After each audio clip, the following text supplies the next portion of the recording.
सात्संगत जी, प्रेमाने बोला, धन निरंकार जी. काम, क्रोध आणि लोभ ह्या 3 गोष्टीमुळंच माणसाचं पूर्ण आयुष्य बर्बाद होतं. अगदी ऋषीमुनींच्या काळापासून ते इथपर्यंत कलियुगापर्यंत हेच 3 गुण काम, क्रोध आणि लोभ एवढ्यावरतीच सगळ्या गोष्टी अवलंबून असतात.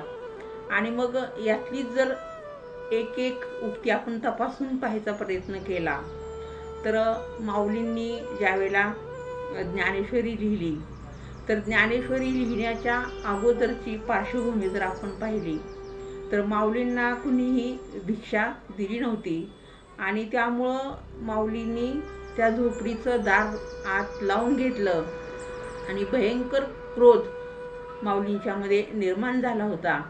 आता इथं लोभ होण्याची काही गरज नाही, कारण लोभ हा नव्हताच त्यांना कुठला, आणि काम हा पण काही विषय त्यांच्याशी येत नाही, पण क्रोध हा एक विषय त्यांच्याबरोबर चिकटलेला आहे.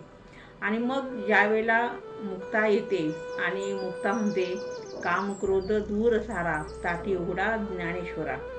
आणि ती छोटीशी मुक्ता, तसं पाहिलं तर मग माऊलींनी तो त्यांचा क्रोध सगळा गळून गेला आणि ज्ञानेश्वरीसारखा प्रचंड ग्रंथ निर्माण झाला. म्हणजे क्रोध घालवण्याचं काम हे मुक्तानं केलेलं आहे. आणि साधू संत किंवा सद्गुरू हेच काम करत असतात. आणि आपण म्हणतो की सद्गुरू आपल्याला काय देतो, तर या गुणापासून आपल्याला तो सतत वाचवत असतो, कारण यावरतीच सगळं आपलं भवितव्य अवलंबून असतं. एक छोटीशी गोष्ट सांगायचा प्रयत्न करते. काय झालेलं असतं, दासबोधामध्ये ही कथा आलेली आहे.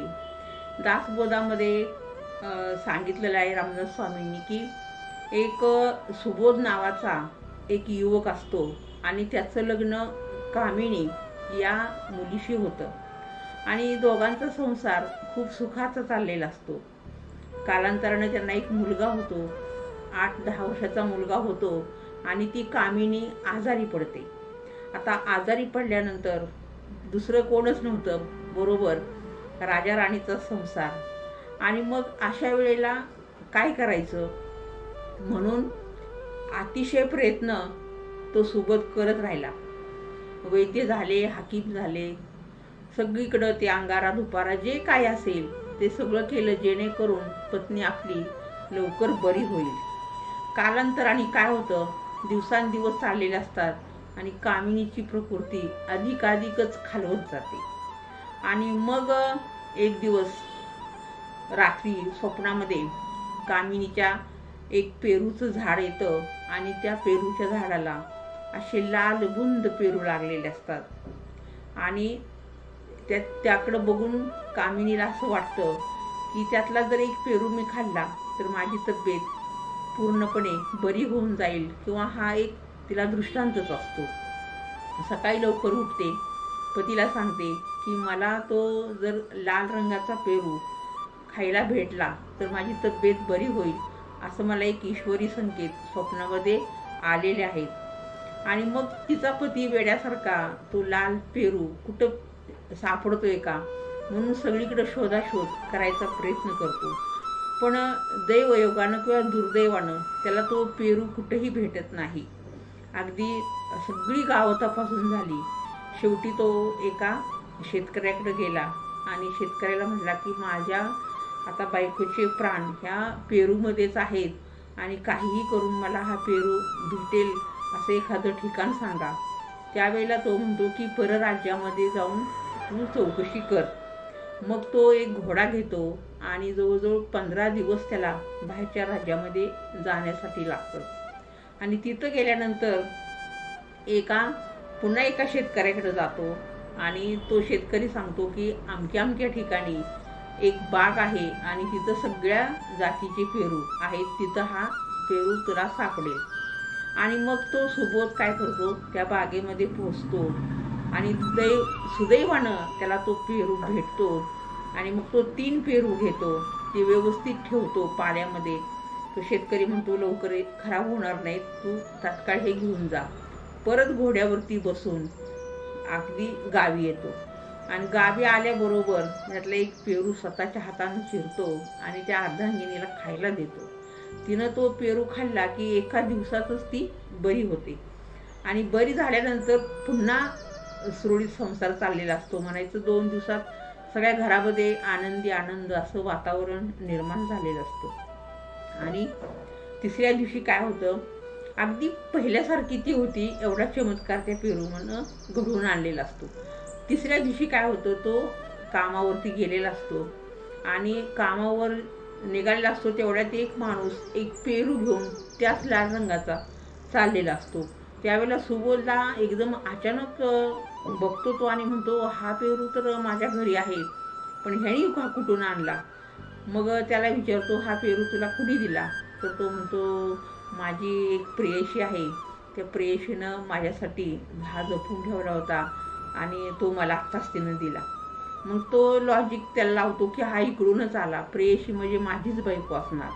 आणि मग तो प्रचंड रागामध्ये घरी येतो आणि काहीही न विचारता त्या कामिनीला सपासप तिच्यावर वार करतो, तिला मारूनच टाकतो जिवंत. आणि थोड्या वेळानं त्याचा मुलगा अंगणामध्ये खेळत असतो. आरडाओरडा काय झाला म्हणून घरात येतो. घरात आल्यावरती तो विचारतो त्याच्या वडिलांना, हे काय तुम्ही करून बसला? त्यावेळेला वडील म्हणतात की तुझी आई अशी अशी आहे.